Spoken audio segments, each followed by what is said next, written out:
Well, I guess you'll be the first person I can then introduce myself saying this. I'm a boxing Hall of Famer. I was a journalist for 46 years, and I mainly focused on covering combat sports. I was born and raised in Pittsburgh, and I got my start there. Covered a Larry Holmes world title fight, which was kind of a thrill. I was the first person in my family ever to go to college, right? Wow. So I came from a poorer background. You know, Me my too. family wasn't wealthy. When I moved to Las Vegas, and I've lived in Las Vegas for close to 40 years now. When I got into Las Vegas, and of course, you know, at that time, really, it deserved the title of Fight Capital of the World. The only person I think in my career that I was starstruck was the first time I met Muhammad Ali in person. Wow. You know, that was like I saw God. I missed him as a fighter, right? When I started, he retired in 81. And that was, I started covering fights in 80. I covered Sugar Ray Leonard, Thomas Hearns, Roberto Duran, Oscar De La Hoya, Floyd Mayweather, Felix Trinidad, all these great welterweights. I've interviewed 5 different presidents and, you know, been all these different countries all over the world, and the things I've seen and the things I've done. And we talked about Muhammad Ali. And journalism got that for me. Steve Jobs is back there. So I walk back, and she says, Mr. Jobs wants to speak to you.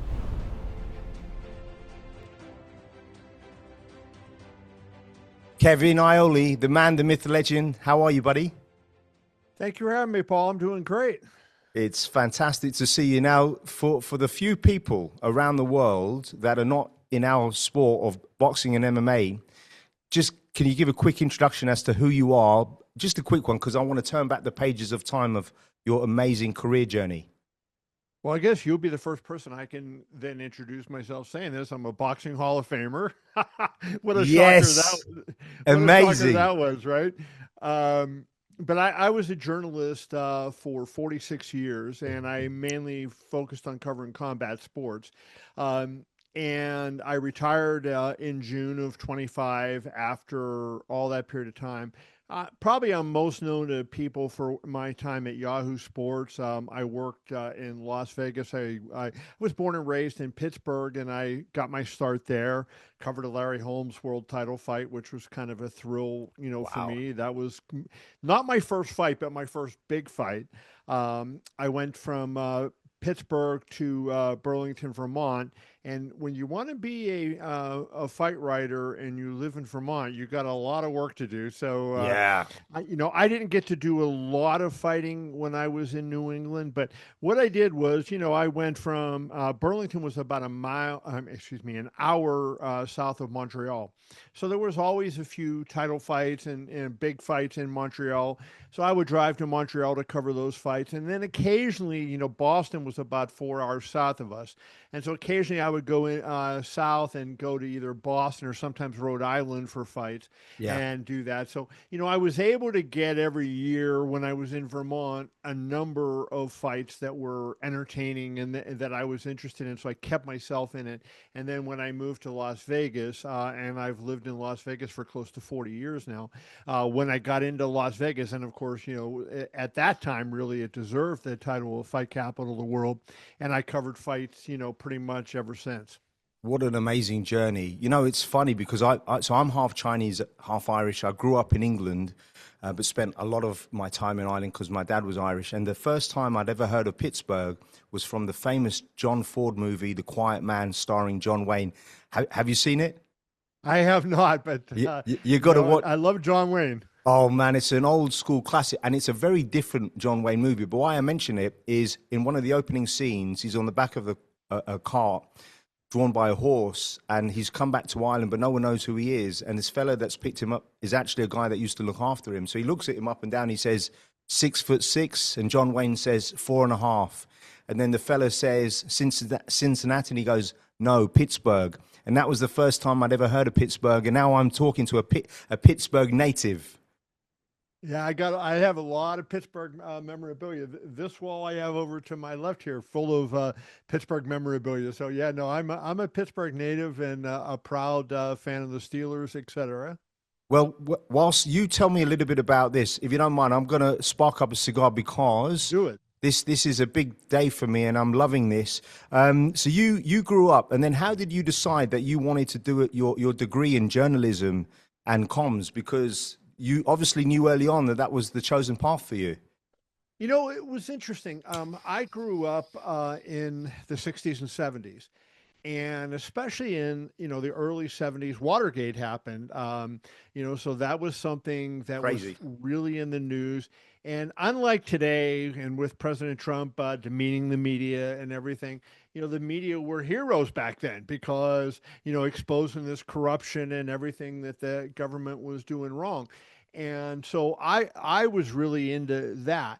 But I was always a person that loved to tell stories, right? So I remember I used to go to bed at night, and if there wasn't a game on the radio or whatever, I would lay in bed and I would interview myself, and I would be a star player, and I would, ask a cliche question, of course, and then I would answer it. And, I would, the next day I would sit down and I had an old typewriter and I would write about the interview I did while I was laying in bed. And I always made myself the hero of games, making the diving catch to win the baseball game, or, sinking a 70-foot putt to win the Masters, or, whatever sport I was playing. I was always the hero. But I love sports, and I always wanted to be involved in sports. So, it was two things that I was passionate about. So it was never really a question whether I was going to do it. It was just something, okay, how do I get the right way? I was the first person in my family ever to go to college, right? So I Wow. came from a poorer background. Me My too. family wasn't wealthy, and all that.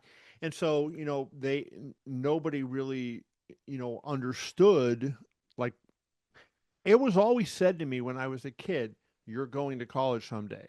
Wow. But there was never this, like, hey, let's talk about your goals and let's talk about what you want to do. It was just, you're going to college, make sure you get good grades so you can go to college.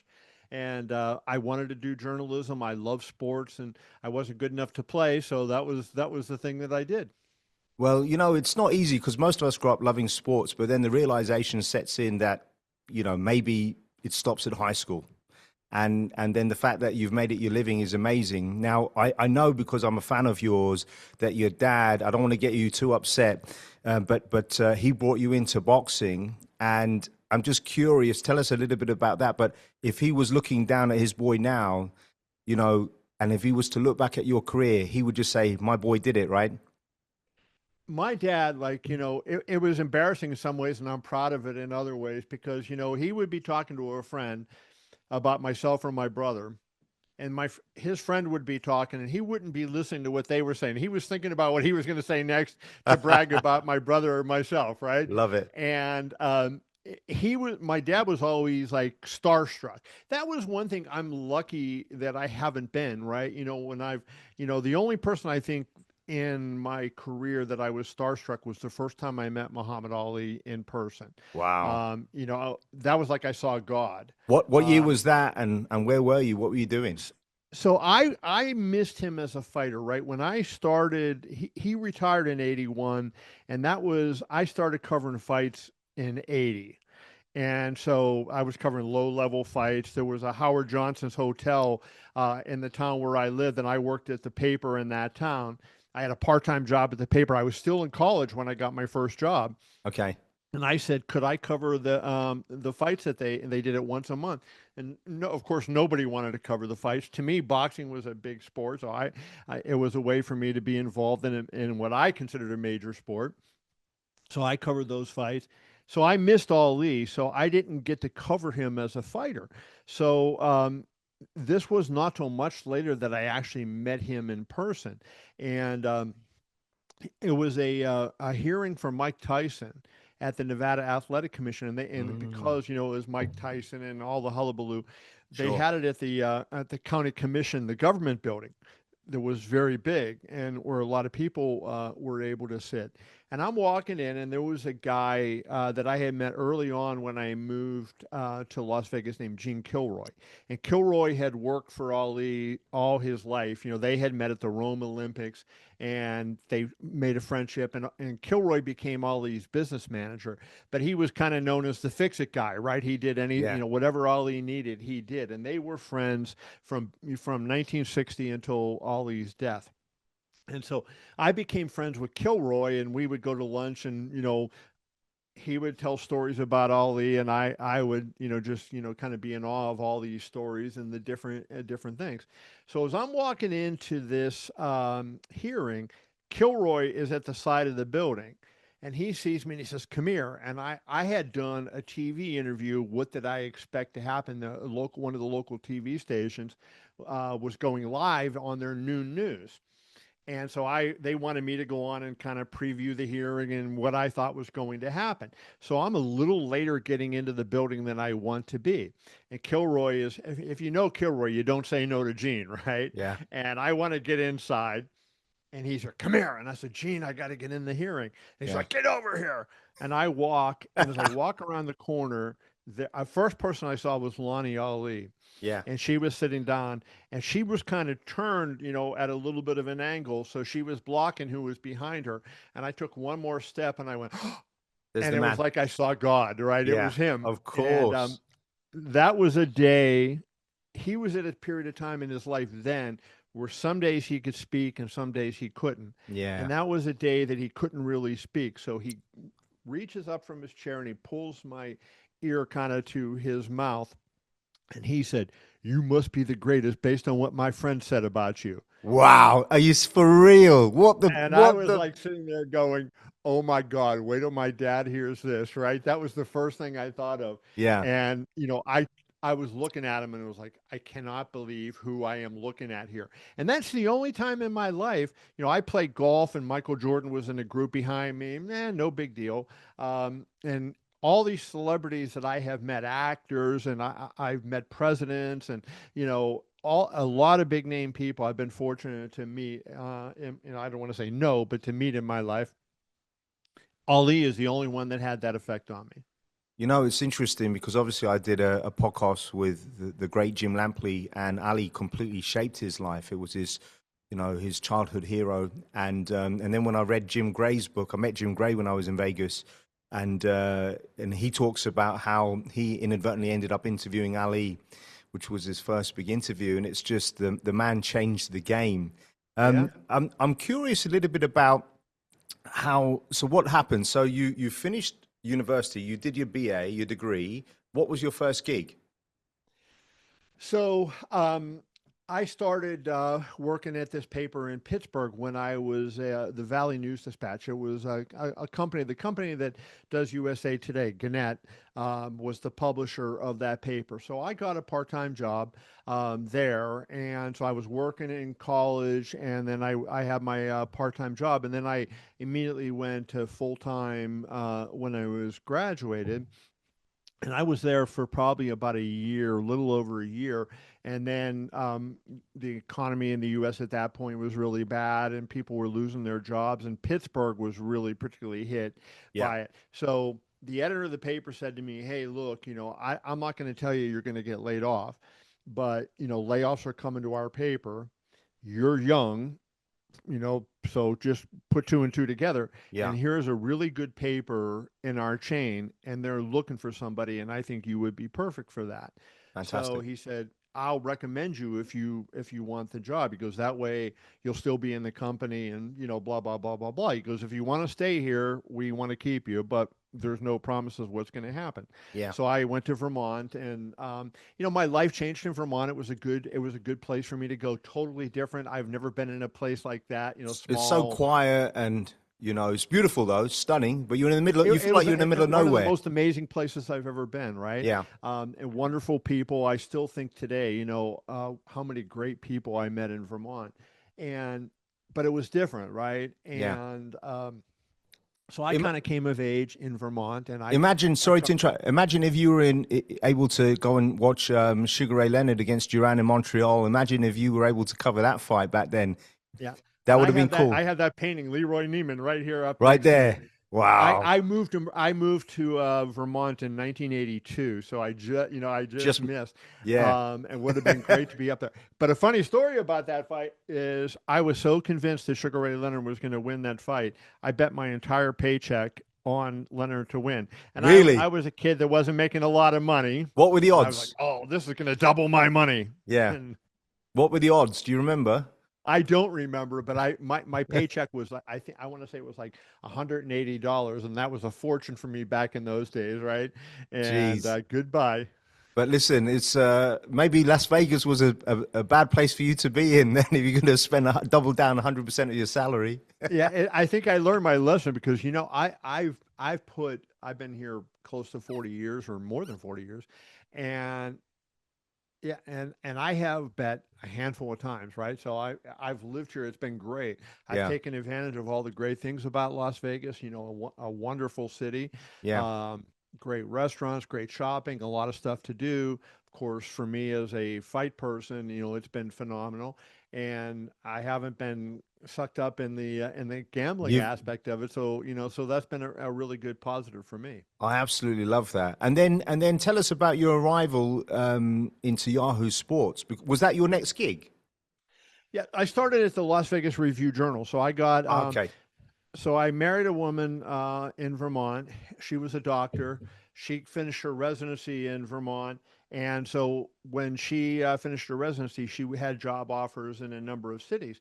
So as we were looking at where to go, she had offers in Chicago, and she had a number of offers, but two of them were Chicago and Las Vegas, and both of them had multiple newspapers at the time. So we figured, okay, let's focus on them because that'll give me a better chance Yeah. at getting a job. And the reason we went to Las Vegas was because both papers had openings. So Okay. we moved to Las Vegas, and I had applied at both papers. But then the smaller of the two papers, the Las Vegas Sun, they wouldn't even interview me. So I was like, I'm moving to Las Vegas. You don't have to fly me out. You have an opening. I've got experience. And they wouldn't, for whatever reason, they wouldn't even interview me. And so I thought, oh, and then I had sent my resume to the other paper, the Review Journal, and I hadn't heard anything, right? And so I'm like, man, this was kind of all of a sudden one day, and I was staying in a hotel because we're waiting for our furniture to get shipped out. Yeah. I get a call and I find out it was the sports editor of the Review Journal. I went and interviewed that day. It was a Friday, and I was working on Monday. You know what? That it was fortuitous in the end, right? It was meant to be. So I got lucky. Yeah. So it was really, really something. And then you had such a great early career. You won quite a few awards. When did you realize that this was really your calling? I mean, did you know it from day one, or did you have a lot of uncertainty until you reached a certain period in your career? I was always confident in what I did, right? But I was never cocky or arrogant. I don't think to this day, like I'm retired now, that I made it or I did, right? It's just What do you a mean you lot didn't of, know? Sure, I've got to. I want to come. I was going to bring this in later, but you're there. You're looking at the list of nominees for the Hall of Fame. Tell us the story when you're looking at and you're thinking you've got a message saying I've got to, probably sit down and write something about this. When did you realize that wasn't the case, that you had actually been called to the Hall of Fame? well, so this year was, or 25 was my second year on the ballot. So I was on the ballot last year, did not get elected, as I didn't expect to get elected. And one of the things that I've done every year was I would write a article on somebody being inducted into the Hall of Fame. The executive director of the Hall of Fame would call me after the announcement of who was being inducted and say, "Hey, would you write a story on Floyd Mayweather or whoever it would happen to be? Would you do a story for us for the program?" And I did that every year. So this year I happened to be at my ex-wife's house, and I get a phone call, and I saw it was from the Hall of Fame.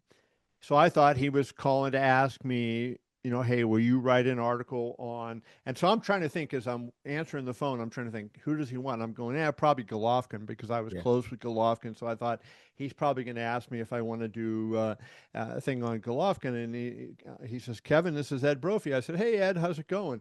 He goes, I just called to congratulate you. And when I heard the word congratulate, I was like, you Yeah. got to be kidding me. Like, Wow. I literally was not expecting that. And so I was like, for a minute there, I was like, what am I listening to, right? Yeah. And he's talking, and I miss, a big chunk of what he says because I'm like so shocked at what I had just heard. Wow. And then you were sat next to Triple G, Tarver, and one of my favorite fighters of all time, Nigel Benn, because I grew up in the UK. How was that? You're sat next to these legends. Well, that's coming up. So we have Oh, it hasn't happened. Oh, it the hasn't induction happened. hasn't happened. So yeah, no, it's a good class that I get to go in with, right? So I was Oh, especially close with Triple G, right? I yeah. covered a lot of his fights, and we became close early on when he moved his base from Europe to the United States. And I was friends with his promoter. I was very close with his trainer. I played golf with his trainer, Abel Sanchez, a ton. Mm. So I was in with that camp really well. And so, going into the Hall of Fame with Gennady, I covered a lot of Tarver's biggest fights, right? So being fun, obviously Nigel and then his son Connor, so you have kind of so that was a really cool, that's a really cool class to go in. So the ceremony Really is. is I mean, not until June. Okay. So it was like, I had to figure out, like, so am I a Hall of Famer now? But they already have a plaque up for me in the Hall of Yeah. Fame, right? Yeah. So I'm a Hall of Famer now, but But we get our informal induction in June.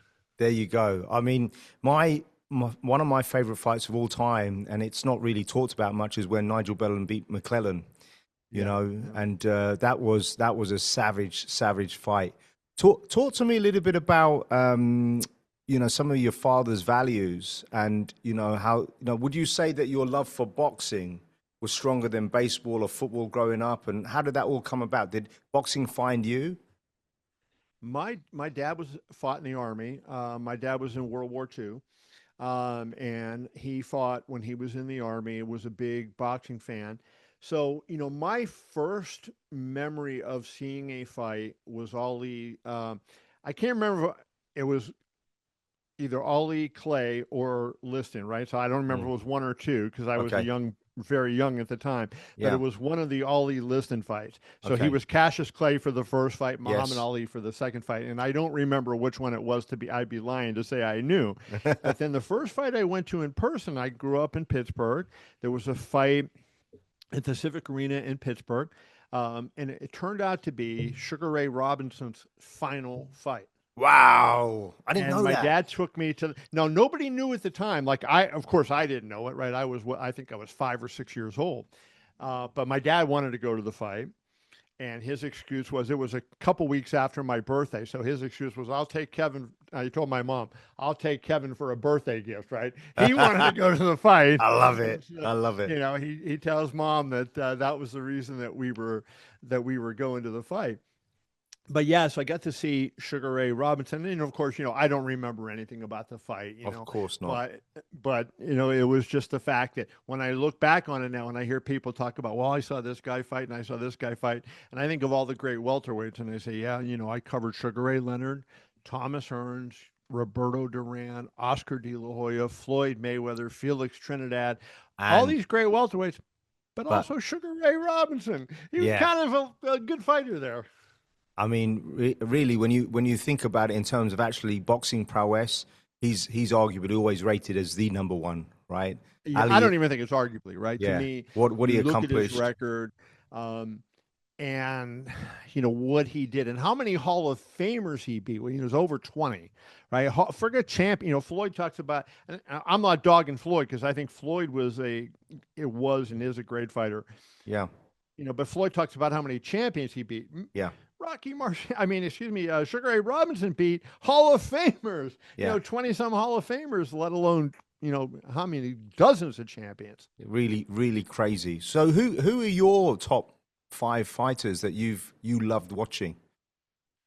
Well, my favorite fight, I think, if I ever talk about that I covered, has to be Corrales versus Castillo, right? Yeah. Because I was very close with Diego. I had a good relationship with Jose, not as close to Jose because of the language barrier, but I was I covered a lot of Jose's fights, right?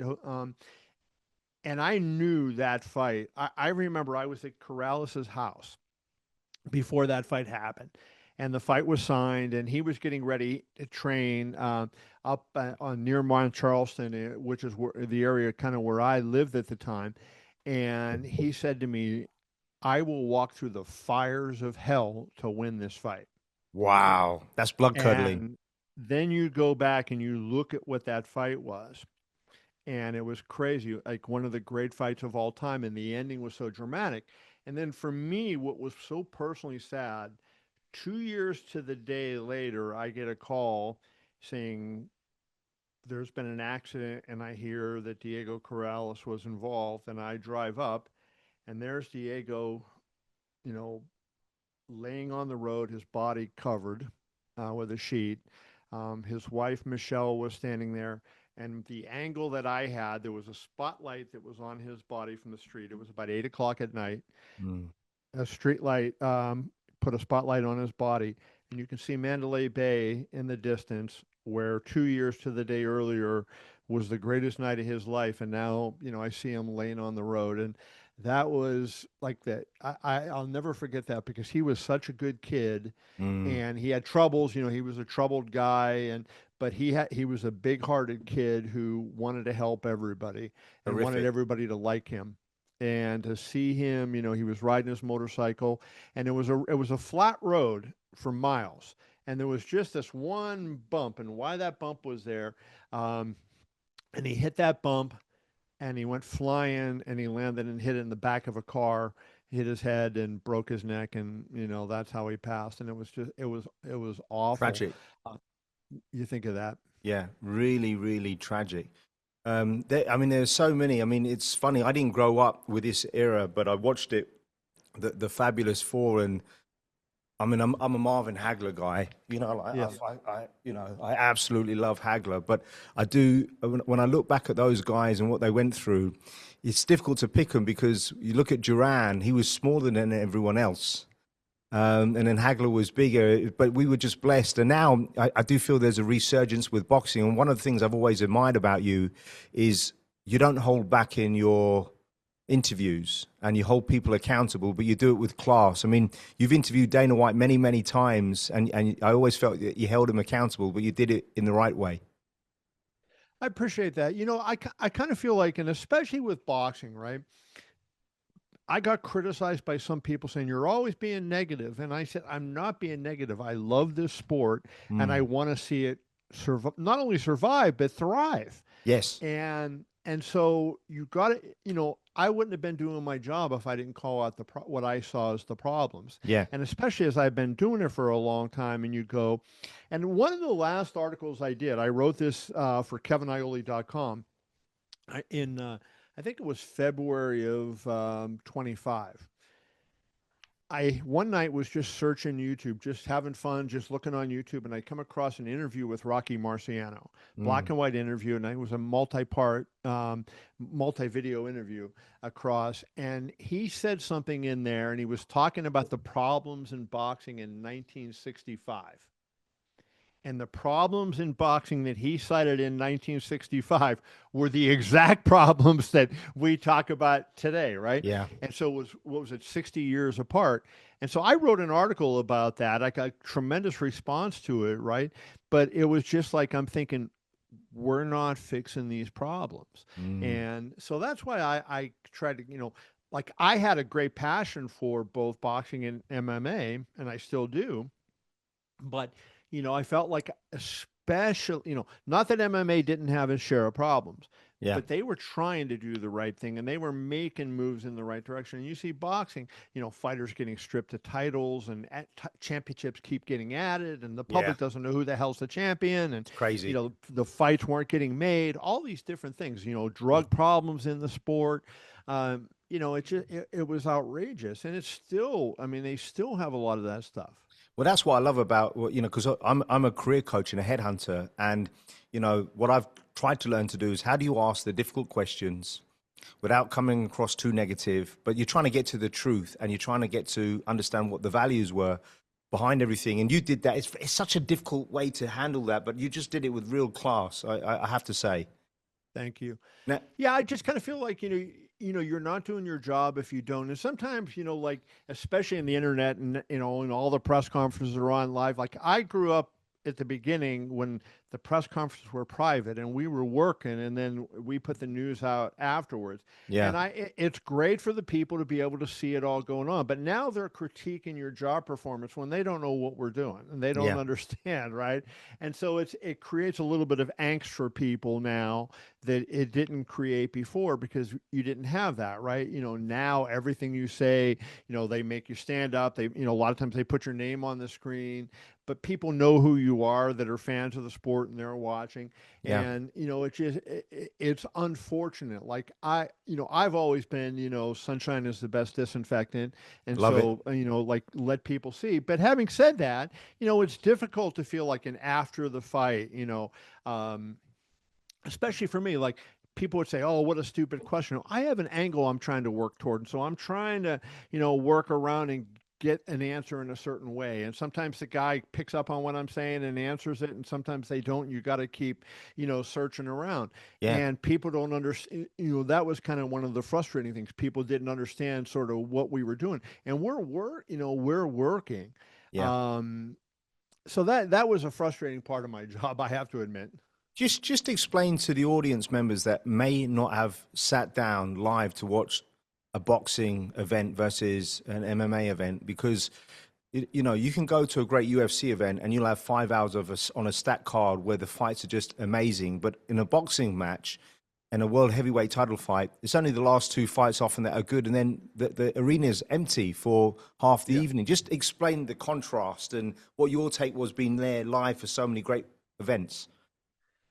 Well, you nailed it. Like, you would sit at a major boxing match. So right off the bat, I think of Canelo versus Triple G, right? Both of those first two fights that they had were just, not the last fight, but the first two fights. Who do you think won them? I thought one was a draw, and the Triple G won the other one, and Me then too. Canelo, of course, on that third one when Triple Yeah. G was shot. Canelo won, but they were close fights and they were great fights. But what the problem would be in boxing is, like you said, there wouldn't be even matchups, right? So Yeah. promoters would put good fighters on the card, but they would match them with guys that they knew they would beat. And to me, that's not helping the fans. That's not helping the fighter, because what you want to do is you want to challenge your fighters. And so I'm not saying that you go out there and you take your best young prospect, whoever it is, and Mm. you say, I'm going to match him with the toughest fighter in his weight class next, because, that's not always best for his development. But, like, I think of what Bruce Trampler did with Floyd Mayweather, which to me was genius. And they knew when they signed Floyd out of the Olympics that Floyd was going to be a star. Yeah. But they also knew, that he had some things to learn.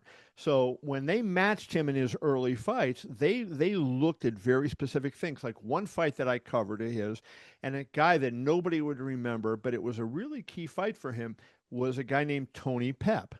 Mm. And Tony Pep wasn't a particularly good fighter, just a average guy out there. But he was tall for the weight class, 130 pounds. He was tall, he was lean, and he could punch. And who was in Floyd's weight class that was tall, that was lean, and that could punch? Yeah. Diego Corrales, right? Yeah. So they wanted, before they made the fight, Very clever. Mayweather versus Corrales, they wanted Mayweather to have seen a fighter of that ilk. They Yeah. put him in, with left-handers, so he knew what that was like. They put him in with pressure fighters. They put him in with runners. And he saw all these different styles of boxing, so that when Floyd finally, Floyd, of course, grew up, he was so talented, he became, elite very quickly in his career. By the time he was ready to fight at the championship level, nothing fazed him, and he was completely.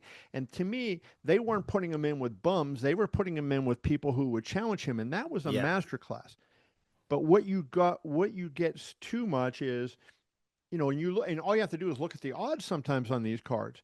You would get a young fighter that was a hot prospect, and he's minus 5,000, minus 7,000, because the opponents, they couldn't beat you and me, and they were bums, Yeah. and so that you're fighting, and so the fans aren't getting anything because they're seeing a first round knockout or a one sided boring fight, not competitive. How is the fighter learning from that, right? Yeah. In most cases, the fighter's not. And so to me, that's a huge mistake that's been made in boxing. Yeah, that's interesting because the whole developmental stage. But that being said, if you look at MMA, you're just thrown in with the wolves early on, very early on. It's a completely different construct. Well, I remember Lorenzo Fertitta was the owner of the UFC Great man. in the early 2000s. And Lorenzo said to me, Dana and I were both huge boxing fans. Lorenzo, for people who don't know, had been on the Nevada Athletic Commission. He was a boxing commissioner. Yeah. And he said to me, what Dana and I did was we took everything we loved about boxing and kept it. And the things that we thought needed to be fixed, we tried to fix those and change it. And one of them was matchmaking. And so they don't necessarily have guys fighting the toughest guy in the division all the time, but the fights are usually evenly matched. And so when a guy is coming up, he's fighting guys that are at his level. And, so as a result, you're learning. So when you get to that world-class level, you're ready and you're not, overwhelmed, and you don't get drilled the first time that you step up to a big main event. Which do you look forward to more, boxing matches or MMA? It's a tough call, right? Yes and no, because I love them both. I was always a boxing fan. And so how I answered that question toward the end of my career was I said, if you gave me two great fights and I knew going in that they were both going to be fight of the year candidate fights, probably boxing, for what reason? They're going to be longer, right? We're going to get 12 rounds 12 rounds. Two guys going out there as opposed to 5 rounds. But, I knew on a regular basis when I looked at cards and I'm saying, okay, if I could cover this boxing card or I could cover this MMA card. Yeah. Which is going to be a better card, which is going to have more fun fights, where there's going to be knockouts and submissions, MMA. And so I would look forward to that. So when I was kind of doing both, and it's tough to do both sports, and there's some crossover, but there's not as big a crossover as a lot of people think, right? I think that'll develop more and more over time. But even right now, the crossover is not as big as people think. And so as a result, I'm covering boxing and MMA. People think, oh, what's wrong with you? You're with the old guys. And I cover an MMA show, and you're a trader. You're covering that.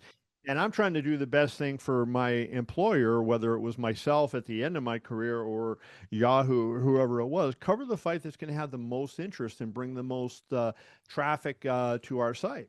Well, that's what the UFC have done so well. When you look back at your career at Yahoo, what are the standout 2 or 3 things that you look back and say, I really enjoyed those moments? When I first started at Yahoo, I was at Yahoo a long time. But when I first started, they basically said that they were just getting this wide site started, right? So Yahoo had been out there for a number of years. But now from a sports standpoint, where we're creating our own content, hiring all these top writers, it was, they were just starting that. And basically I was told, write the best stories, find the best stories, cover the best fights. Doesn't matter where they are, do it. And so it was like, wow, I can do. And I was hired to be the boxing writer. And I said, we got to cover MMA too, right? We got to get that on. Love it. And then MMA became a huge part of what they did. Yeah. But, Paul, from my standpoint, it was just like I could go anywhere, I could do anything. And I think of all the places that I've been. I've covered fights in Asia. I've covered fights in Europe. I've covered fights in South America. I've covered fights in North America. Every major city on earth, basically, I've been to cover. Russia for, fights. I mean, it was nuts, right? I got to do all this Can stuff. can can I ask? Share what you can. If it's sensitive, then avoid it. But how does it work? Do they sit down and give you a budget? I'm just so curious. Like, do you plan your own travel and entertainment costs? How does the whole shebang Yeah, work? no, no, no.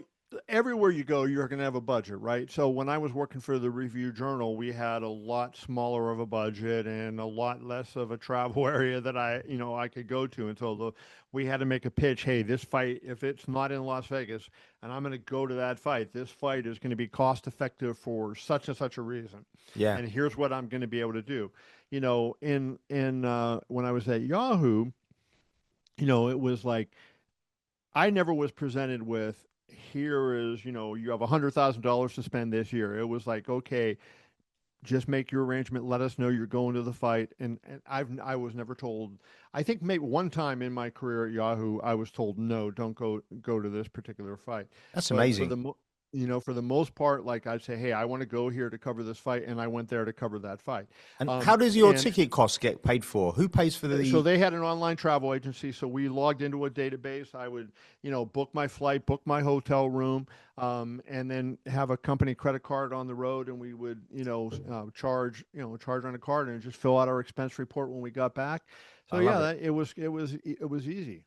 And then talk to us because this podcast is all about career journeys. Talk about your renaissance when you found out that you were leaving Yahoo and what was going through your thought process. Because one of the things that people come to me a lot about is, oh, I don't know what to do. I need stability. There's insecurity. And I always say, look, at the end of the day, you don't owe your career to anyone. You owe it to yourself, and you've got to back yourself. And as an entrepreneur, I've learned that over the last 20 years, but maybe you could talk on that. Yeah, I got laid off in December of 2023. About 100 some people got laid off the day I did. Wow. I woke up, I had no clue what was going to happen, and my boss called me, and he said, and his voice was cracking, and I was very close to Oh, him. He was a great guy to work for. I mean, Johnny Ludden, love him. I love him to this day. Just a fantastic person to work for. And he called me and he said, there's a Google Meet call at 9 a.m. and I need you to be on that call. And I said, okay. And he goes, do not be late. Be on the call. And I said, okay, I got it, right? No, don't worry about it. I'll be on the call. So I kind of figured, what it was about. And I could tell his tone of voice, and his voice cracked as he was talking to me. So I figured I was being laid off, but I didn't, I don't know for sure. And as I'm sitting there, all of a sudden people start popping on the screen, and it goes from just me, I was the first person on, to, over 100 people. And I'm going, well, they're not wow. going to fire me in front of 100 other people, right? And this idiot that fired us, right? The only bad Jesus. thing I would ever say about Yahoo is this guy gets on and he says, we have been talking about the new course for Yahoo, and you've heard us say, that we have a new plan for Yahoo. All of you on this call, we have determined that your skill sets don't match our new course. So everybody is laid off as of today. Fuck. Do not report to work. We will give you, and then he went into talking about how much severance they would give us, and blah blah blah. Never said thank you for your service. Never, And so there was people on there that were cursing at him. Right? I said, no, I'm not going to do that. I just kept quiet. Wow. But there were people bleep you, and and all this, and he went on, and then he didn't even bother to take questions. He said, there was one woman in the middle of the screen, and we all thought she was one of the ones fired. She happened to be an HR person that was watching the screen, and they said, "Okay." He said, "All right." So what? I don't remember her name. Mary's here, and if you want to, Mary will answer questions. And so poor Mary's now having to talk, and everybody's in a bad mood and cursing and everything. And it's a month before Christmas, right? Oh, yeah. So Terrible. it just terrible timing. So I got off the call, and I called Johnny back, my boss, and he was now openly weeping. I'm Poor sorry, fella. I'm Poor sorry, fella. Yeah. And but I said, I at that point I was thinking about it. I said I could retire now, but I didn't want that guy who was so callous. Yeah. I understood why. I was making a big salary, and they were downsizing. I got it. It's how you do it, though. But How you what's do that? it. It's how you deliver that Yeah, information. correct. And that was that was my problem. I loved my time at Yahoo, and I loved the people I work with, and that's the only bad thing ever at Yahoo. No, it's a pretty bad thing, right? The way it Yeah. ends. Yeah. But I kind of felt like do it more. I had been there so long. I was the most senior person that was laid off that day. Yeah. And I was one of the most senior persons in the country because in the company, excuse me, because Yahoo was a young company, so there had been a lot of turnover in the early years. So when I got there, I was there for a long time. I was one of the more senior people in the entire company, and not forget about sports, the entire company. Yeah. And I don't even get a private, thing with this guy. He's fired me on a Google Meet call with 100 and some other people, and Brutal. I felt that. So I just said to myself, I don't want this dude to dictate how I end my career. Yeah. So I thought about, okay, do I want to go work for other people? And I got a lot of phone calls from people in the industry I bet. that were great. And I thought, I want to work for myself for the end. And so I started KevinIole.com. It was 6 weeks to the day. And I have right here. What do you have there, Kev? This is my site, the first day of my site. Wow. Sugar. And Was that so Sugar Ray? that was me and Sugar Ray. Oh, amazing. And that was the first day of my site. Thanks for sharing that. And I felt like, I loved it. So I worked 18 months. My first year was phenomenal. I made a lot of money. My traffic was building. So I had a lot of stories that did really well, and I had a lot of stories that did really poorly, right? Yeah. Like Half of the course. I'm going from Yahoo, and I had this baseline. I knew I'm going to have, a good baseline of traffic on every story I write. And then I went to work for myself, and I'd have stories where, whoa, what is going on here? But then every now and then I would hit, and I had some really big stories, right? Yeah. So, and it grew, and I made a good amount of money in my first full year. Amazing. I was really, and then my second year, it kind of different. One of the companies that was a big advertising supporter of mine went out of business. Google redid the way they were doing traffic for smaller websites, and so that hurt, right? So a lot of things conspired. So the second year, I was sitting there, and I was turning 60. Well, I was already 65, and I was just saying, I said to myself, is this worth it anymore? I'm banging my head against the wall, and I could have hung in there. I was enjoying the work, but I was working for I was costing myself money at that point. I was spending rather than making. That's what people don't understand. It's costing you money at that stage. Right. And I just kind of felt like, is it worth it? And I just couldn't get to a position where I was able to run it the way I wanted to run it, and I wasn't able to go to the fights outside of Las Vegas. That hurt, because I couldn't afford the expense on my own. People think, oh, UFC or boxing promoters are flying you all over. No, we're paying for that. I know some UK reporters that their rules are different, and they would accept those kind of things, but we did not do that.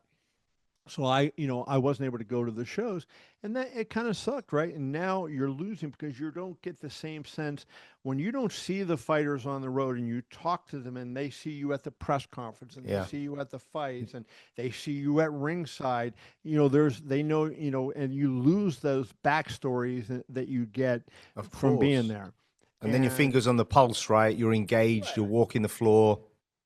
And I just kind of felt like.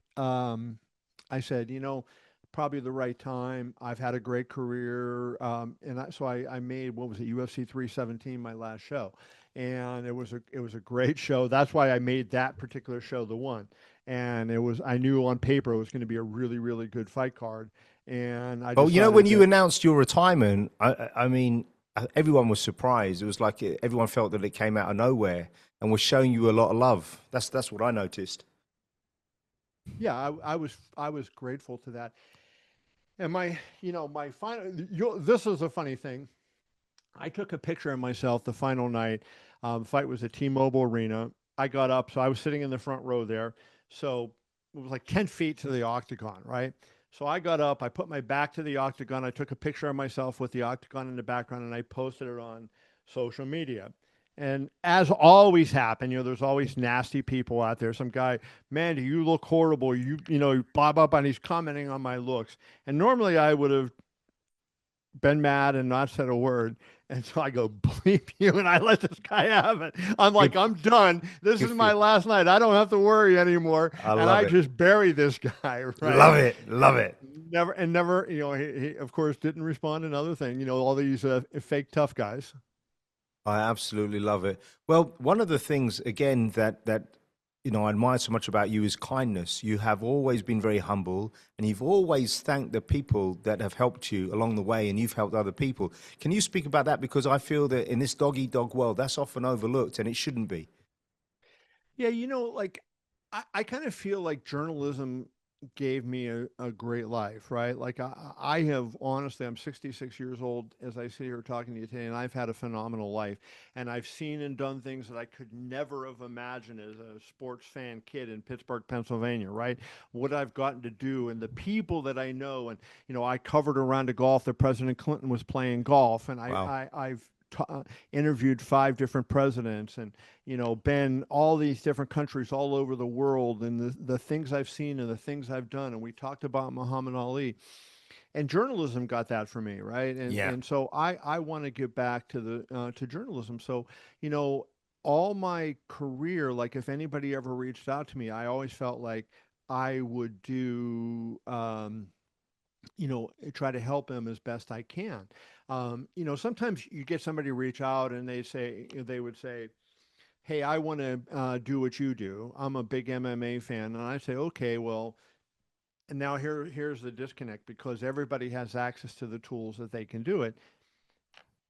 What is your skill set? What is your background? Do you want to be a full-time journalist, or are you just a fan who wants to, right? I still would try to help you. Yeah. But there was a big difference. And then, somebody would send me that, I would say, give me something you've written so I could see.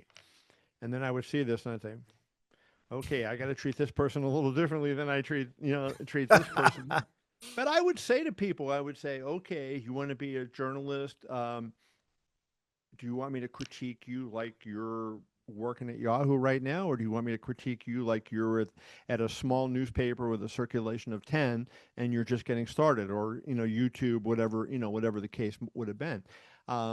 But I felt like I owed it to the business, that was so good to me, to try to help and try to get people to follow their dream.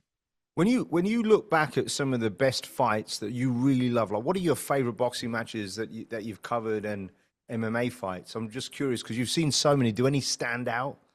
Oh, so I'll forget more than I remember, right? Of course. Because there's so many over the years. Certainly, I mentioned Corrales, Castillo.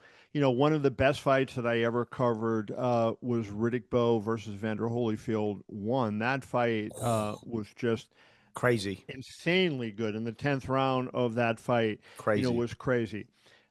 The Tyson-Holyfield 2 fight, not that great of a fight, but I'll never forget that fight as long as I live, because all the chaos that happened, that night, right? And Skipper, you know Skipper Kelp, right? Oh, of course, very well. What a wonderful human being. But I had him on the podcast, and we got along really, really well. We've got so much in common. But he said in terms of electricity, and he's been to a lot of fights like you have, he said nothing was like the Holyfield-Tyson 2 fight. He just said it was off the charts. It was just buzzing. Can you speak on that? Was it crazy? I think the two, from an atmosphere standpoint, the 2 fights that stand out, and neither one of them turned out to be a great fight, was Tyson-Holyfield 2, right? Because Mike Tyson was so big. Holyfield, like if you eliminated Tyson, Holyfield was massive. But now he was like a little speck compared to Tyson. Like Tyson was bigger than almost anybody in sports. I mean, he was up there with Michael Jordan and people like that, like the greatest iconic figures in other 100%. sports. Yeah. Tyson was right there with them. That's how big Tyson was. Yes. And then you got Holyfield, who is huge in boxing. So they're fighting it, and then people loved heavyweight. So those three things were just like insanely made it a big fight. And then Mayweather-Pacquiao. Right now, Mayweather-Pacquiao, the fight sucked, and it was a lot of stuff. But like I was sitting next to Tim Dahlberg from the Associated Press, and the main event, it was like 20 minutes before the ring walks and the lights were flashing, and I tapped him on the shoulder and I said, look at this place. I go, we're sitting here. This is our Ali-Frazier, right? Yeah. We're the modern boxing writers, and this is our Ali-Frazier. And it was just such a moment, right? You're out there. On the MMA side, I mean, there's so many great fights. Robbie Lawler, Rory McDonald. Wow. Shogun Rua, Dan Henderson. Yeah. I mean, I think of all these great fights and great moments. That I've seen. One of the ones that sticks out to me, not as so much as a great fight, but Anderson Silva breaking his leg against Chris Weidman. Anderson had been so invincible for so long, so dominant. And then his reign ends, and he has that happen. So just but so many great events like to be a part of and to see. Can you explain to the audience, what you are seeing when you see these guys going into battle, because they are modern day warriors. Like if we were back in Roman days, what are you seeing? Because it's, unless you've been to a live fight, you can't really relate to how visceral that moment is. But do you see you see guys are calm going in? You see the psychology change? I covered in boxing 7 fights where a fighter died in person. I had Horrific. many others where on TV where I had to write about later, and so what the risk is. Like I know firsthand what the risk is, what these guys are taking. And it's even different where you're sitting in the arena. Like the further back you get, and you don't have to get too far back to lose this, but when you're right up where we are on the ring, like first row, second row, third row, and when they get punched, you hear it, and and it hurts. Like you're going can like feel this, it. and Yeah. and when guys are getting punched, you're going, oh, you don't want to see somebody, you're there because you love the fights, but now the real human cost is happening. And so, I mean, we're sitting right there and we see guys get kicked in the head in MMA and elbowed in the face, or, just Mike Tyson left hook and, good night, Irene. And you're right there. And I mean, you hear that thwap and then a guy goes down. You don't forget that.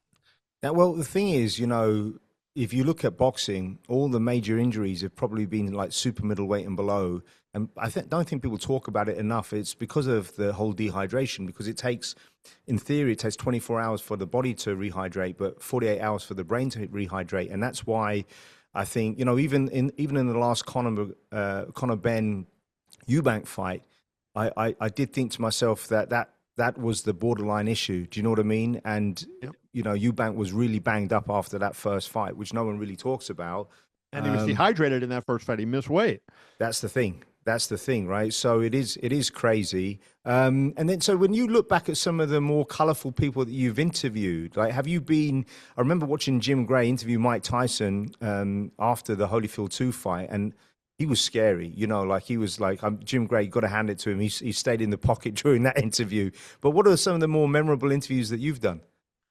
Well, I did an interview with Tyson that was kind of funny because it was during the pandemic. Okay. And, that was right when the pandemic first started. And so you're looking for content, nothing's happening. The world is shut down and people want content. So so I got a hold of Mike and I did this interview. And he brought this up. I didn't even bring it up, but a story that had happened.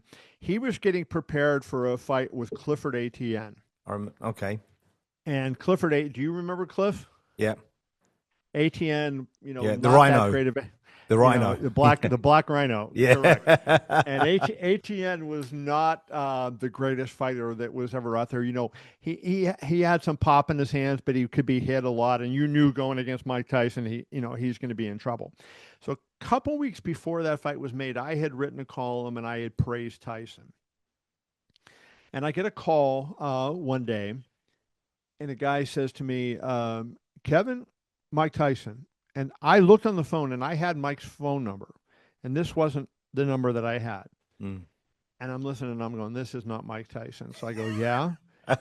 And he goes, I just want to thank you for this article you wrote. So I'm playing along with it for a while. So finally, like, he's going on. And I go, dude, this is the worst Tyson impersonation I ever heard. Click, and I hang up the phone. No fucking way. Are you serious? So now let's advance 2 or 3 weeks, and I get invited by Mike to come watch him train. So I get to the gym, and Meg Ryan, the actress, yeah, she was there. I didn't recognize her at first who she was, but I walk in the gym. It was the Golden Gloves gym in Las Vegas. Freddie Roach and Mike were in the ring hitting mitts, and I see this pretty woman with a photographer, was a photographer shooting pictures, and me. So Tyson's pointing at me when he's in the ring, and I'm not quite sure like what he's meaning by this. So and Tim Dahlberg from the Associated Press was also there. So afterwards, we're walking into the locker room, and the locker room was so small. It was really meant for one person, and so there was the 5 of us, right? Freddie, Mike, me, Tim, and Meg. So we walk in the locker room, and Meg is kind of first in, so she's worse off because now she's getting squished into a corner. And Mike immediately drops his pants. As he does. Like he doesn't, he's not worried, right? And so she's like, like that. And then he starts talking to her about her mother having tigers. And she says, my mother didn't have tigers. And he goes, yeah, I talked to her, your mother. I know she had. Well, it turned out he mistook Meg Ryan for Melanie Griffith. Yeah. And Melanie Griffith's mother had tigers, Tippi Hedren. So Meg Ryan's thinking, flip it, hell. Yeah. And so she's sitting there. So now then Mike turns to me and he goes, Kevin. He goes, I called you the other day trying to be nice and to thank you for the nice article you wrote on me. And you hung up on me and treated me like an N. And my eyes bulge out. I go, that was you? Goes, yes. So I did that interview with him, many years later, and he's laughing. He goes, do you remember that? And he said to me on the air, and that interview is still on Yahoo's YouTube channel. I'll check it out. Yeah, it was in 2020. He said, it was toward the end of the interview. He said, that was the greatest story anybody ever wrote about me. So that was made me feel good that, even then he remembered that, that.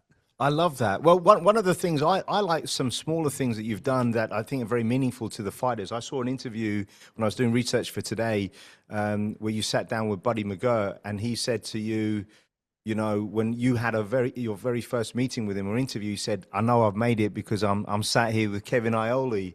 And I mean, he had an amazing career and, is an amazing trainer. But I think those moments, the smaller, more quiet moments, they must really hold a special place in your heart, right?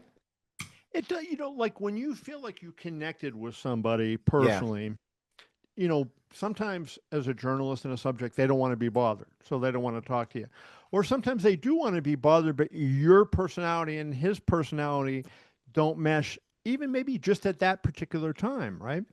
But when you hit, and I think of, Freddie Roach was one of them. I mean, I covered Freddie when he was a fighter into when he became the greatest trainer, and Freddie was always honest. And I felt like, you can't be friends with them in the sense of, hey, let's go out and go drinking, but you have a relationship with them that endures. And I had a lot of fighters like that, Diego Corrales, Floyd Mayweather, I was up and down with De La Hoya. Sometimes, we loved each other. As he got bigger, he was less happy about criticism. So you criticize him, and he was less eager to forgive you, right? Well, you see the crazy side to him in the last decade. It was like it's a different Oscar De La Hoya. Yeah, it's it's not really that different. It's just now it's out there, right? No, that's true. That's true. I mean, the fishnet stockings. I mean, imagine if he walked into a fight wearing those and some high heels. That probably would have sold even more tickets. And it was funny when I was in my plane crash that time. We were flying up to Big Bear. What happened? I didn't know. I don't know about this. So he was getting ready to fight Fernando Vargas. This was going to be a massive, massive, massive fight. What a great fight! So that was what was it, 2002 or 2003? Yeah, and 2002, because my dad died in 2003. So I remember just before. It was before my dad was dead. So 02. So we were flying up to my colleague at the newspaper at the time. He and I were flying up to go to training camp and interview Oscar. They had media day, and we were going to do this whole thing.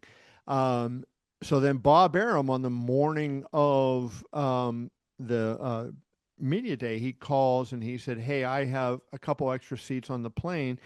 Do you want to fly with us? We have a private plane flying up." So we said, "What the hell?" So we jump on the plane with Arum. We're in Big Bear, and we're landing at the Big Bear airport, which was tiny. And the guy across from me, his name was Royce Fiore. He was one of my colleagues. He said, he made the comment to me that we're exactly on time. So I'm across the aisle from him. I turn to my right and I look out the window, and we're at the top of the redwood trees, and we're just coming down. Yeah. And I go to look back to him, and as I do, he was facing the back of the plane, and a guy that was facing him says, "Hang on, we're going down." And next thing you know, boom, and there's this like really hard bang, and we hit the ground, and then a lot of smaller bumps, and then one bigger one, another like the first one, bang, a second one, some smaller ones, and then we stop. Well, it turns out we were going too fast and we went too far down the runway, so we crash. Then we hit a fence, so we skid into a fence. That it was the end of the airport. We break the fence, and there's a pickup truck coming down the road. So we're going to collide with the pickup truck. So to the pilot's credit, he pulls the nose of the plane up. The pickup truck goes past. Then the second big bang we felt was when the plane, slammed back on the ground, and we skidded into a dry lake bed. It was, the city was called Big Bear Lake City, and there was no lake because it was in a drought, and it was just a dry lake bed. So we land in this dry lake bed, and I'm sitting there and I go, "Man, this pilot sucks," right? I still didn't even at that time realize that we crashed. I'm thinking this dude was like, you didn't realize, really? This is the worst turbulence ever. And I'm like, this is like the worst pilot. This dude doesn't know what he's doing. So we're stopped, and the same guy that yelled, "Hang on, we're going down," he yells at that point. He goes, "Get off the plane. The wings are on fire." So I just did this, and I can see, sure enough, the wings are burning. Wow. So I get up, and the co-pilot comes out. He's the first one out, and he tries to open the door of the plane, can't open it. Then he shoulder blocks it, he can't open it. So he grabs, there was like a coat closet. He grabs a handle on the coat closet, and I don't know what he grabbed on the right hand. So both of his hands, and he gets his double legs up in the air like he's doing a pro wrestling flying drop kick, and he kicks the door, and it bursts open. So the co-pilot goes out. I was facing the back too. The guy that had his back to me, he gets out of the plane, and I'm number 3. So the wind was blowing the fire away from us. So we're 10 feet from the wings, but it's blowing the other way. So you don't even feel it, right? It's like, so it's okay. So I'm waiting for Royce to get off, and Royce was the only person that had, and he wasn't really hurt badly. He went to the hospital, was treated and released, but his seatbelt wasn't working. So when we wrecked, he got thrown around the plane. Wow. And when the plane stopped, his head was on my leg. And immediately I'm going, why is he not getting up right away? And before I could even act on that, the guy said, the wings are on fire. So I pushed him in his seat and I got up. So now he should have been behind me and he's not. And I'm like, Royce. And then all of a sudden I hear Bob Arum go, God damn it, Royce, get off the plane. And so, Bob has that baritone voice. Yeah. So I took one step back into the plane and I see Royce, he was kind of shook up. And I grab him by the wrist, and you don't realize how your adrenaline is going. And I grab him by the wrist and I yank him, and I probably pull him like 20 feet out. So we're all sitting there 20 feet away from the plane, counting how many people were there and everything. And then all of a sudden, here comes the fire department, and they go, get away from the plane. It's loaded with fuel. So we run. We're in this dry lake bed. We run across the lake. What do we get, 250 feet away? And the plane blows up. Bang. You go, boom, and it just goes. And so savage. So now we're sitting there. So that's why I mentioned when I was trying to remember when it was, I said my dad was alive because I remember thinking my dad was really deathly afraid of flying. And I said, should I call him or should I not? And I wasn't going to call him until I got home to Las Vegas, figuring. But then all of a sudden I see the TV trucks start coming in, and Bob Arum is on our plane, and I know it's going to be a big story. So I have to call my dad to tell him, hey, I'm safe, don't worry.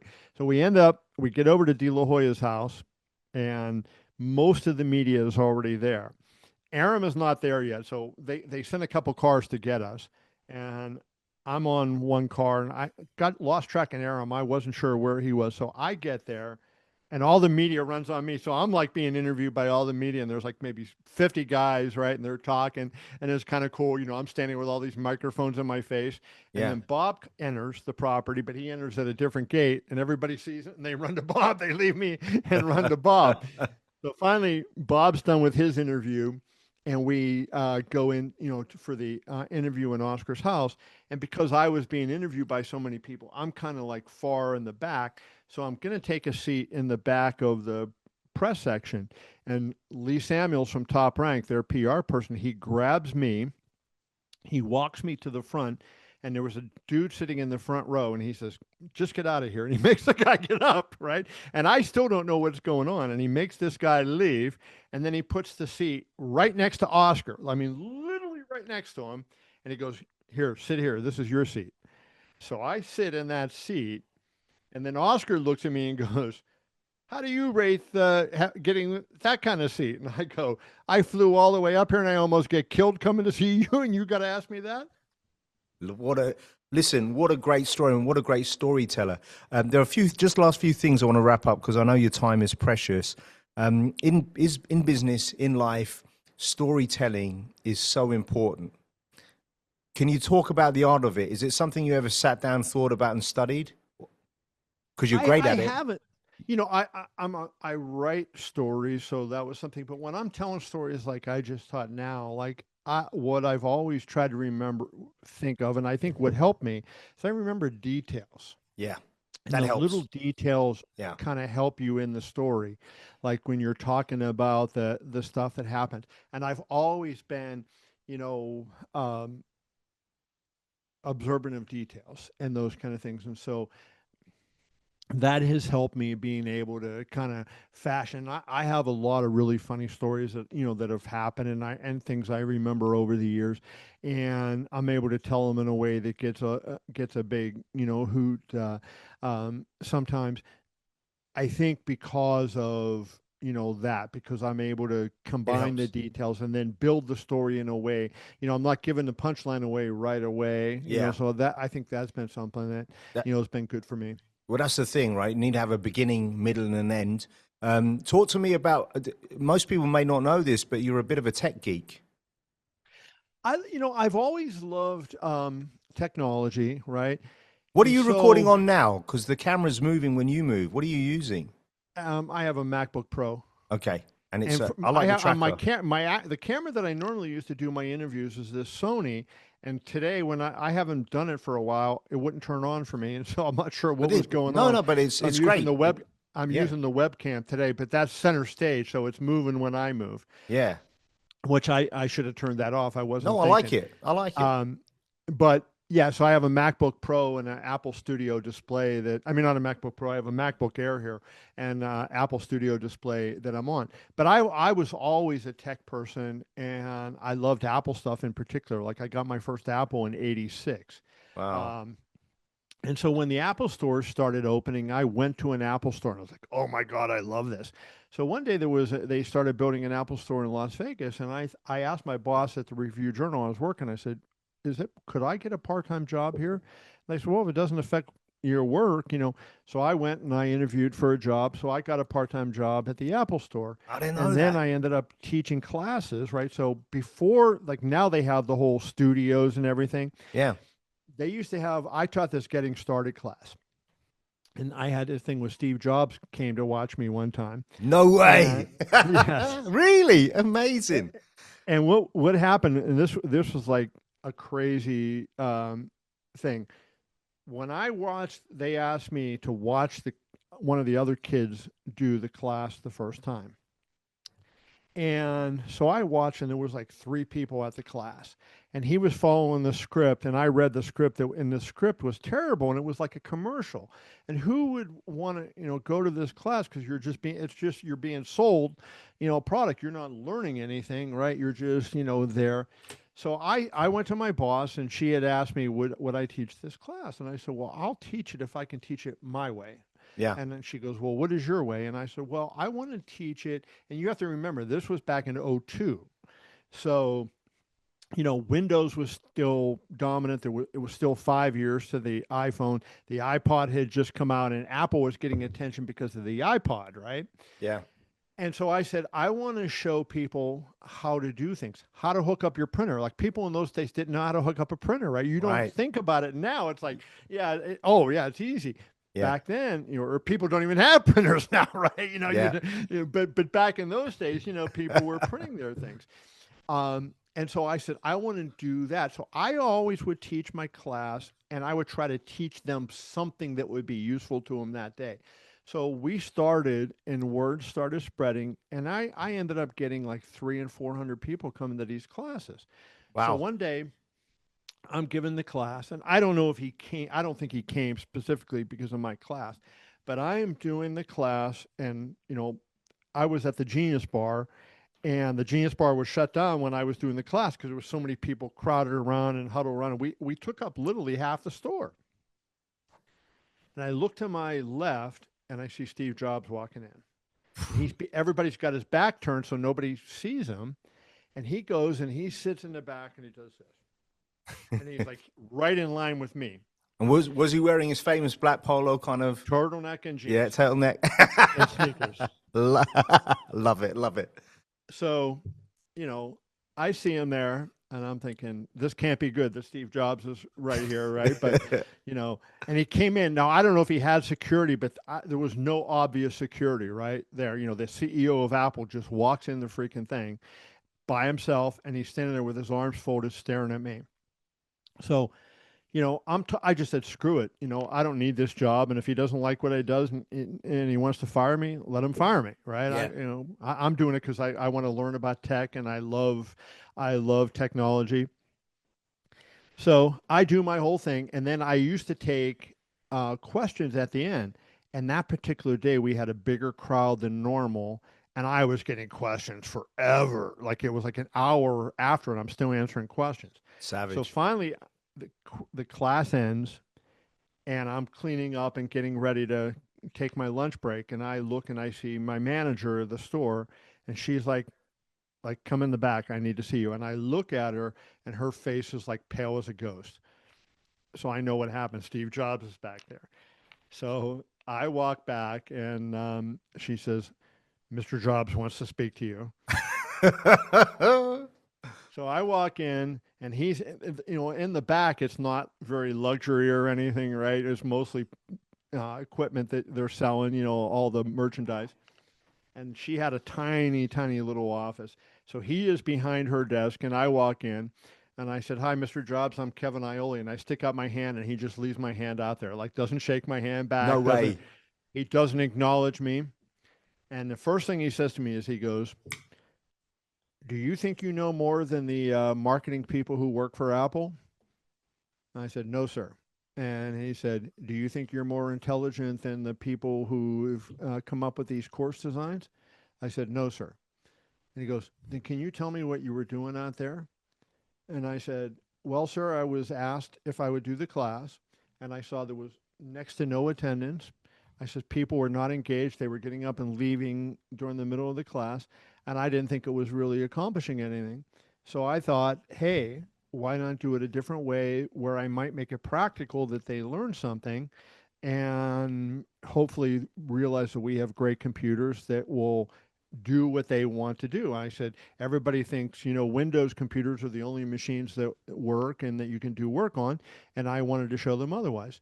So he goes, and he just dismisses me like that. And I was gone, and that was it. Wow, what a story. You've seen some life, brother. Final parting words. If you were to give any young journalists or just, people coming into any form of business now that wanted to be brave and not go the traditional route, what would you suggest to them? Do it and believe in yourself, but also be aware of what it takes, right? Don't go in naively. When we talked before about me helping young journalists, some people would say, I know more about MMA than anybody. That was their qualification, right? They're MMA fans and they watch it and they think that's not what makes a good journalist, right? Mm. And so, and then also be diverse in your skills, right? You may think I want to do X. And, if you want to be a sports writer like I did, you may say, hey, I want to be the writer for the Dallas Cowboys. And maybe it turned out you become the writer for Manchester United, right? Or you cover golf. You never know what it's going to be. So be diverse. And then also be multi-skilled, right? Especially in journalism, because it's such a tough field right now. Yeah. Learn how to do multimedia, learn how to do, like if you can write, even though there's not a great appetite for writing anymore, right? Yeah. Good writing will get read, and writing helps you in all sorts of aspects of your career, right? So make sure you know how to do that. But know the field that you're getting into, know the requirements, know what it takes, and be able to do multiple things. And if somebody calls in sick that day, I can do this guy's job. Yeah. And, put your hand up and for show it. you can do it. So What did you do? Sorry, Kev. What did you do to develop your craft? Because one thing that I think is overlooked in all areas of work is developing your craft, putting in those foundations. So what did you do? So I was a big fan of journalism as well as a journalist myself. And so I read everybody who was out there. So, Jim Murray to me is the greatest sports writer who ever lived. And I read his columns from when I was in high school, before I was in high school, up until he died, right? Mm. I mean, for 40 years, I read Jim Murray. I sat next to him at the Tyson-Holyfield 2 fight. It was like I was sitting next to Babe Ruth, right? Yeah. I mean, Amazing. literally one of my idols, and I'm next to him at the fight. And he wrote a phenomenal column at night. But I tried to look at their work and look what they did and what made that story good compared to mine. And what did I not do that they did? And what tricks did they use in their story? So most of my career was stories, right? Writing. Toward the end, I'm doing this kind of stuff, podcasting and talking and interviewing. And it's different interviewing on camera. Yeah. Than it is if you're doing an interview for print. Like if I know it's only a print story, I'm interviewing in a different way than I am if I'm on camera. Yeah. And there's a certain skill set that you have to do this compared to do that.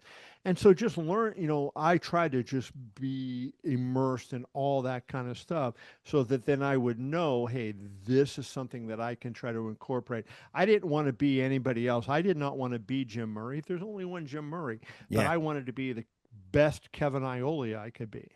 Well, you certainly accomplished that, and you've had a legendary career. To wrap up, just because I'm a fanboy, talk to me a little bit about the memorabilia, because you can't see it quite on camera. You've got a WBC belt up there, some boxing gloves. Talk about what's in your home study. Well, I have a library in the other room too, so I have two, and in that room I have mostly pictures of me with a lot of the fighters that I met on the wall.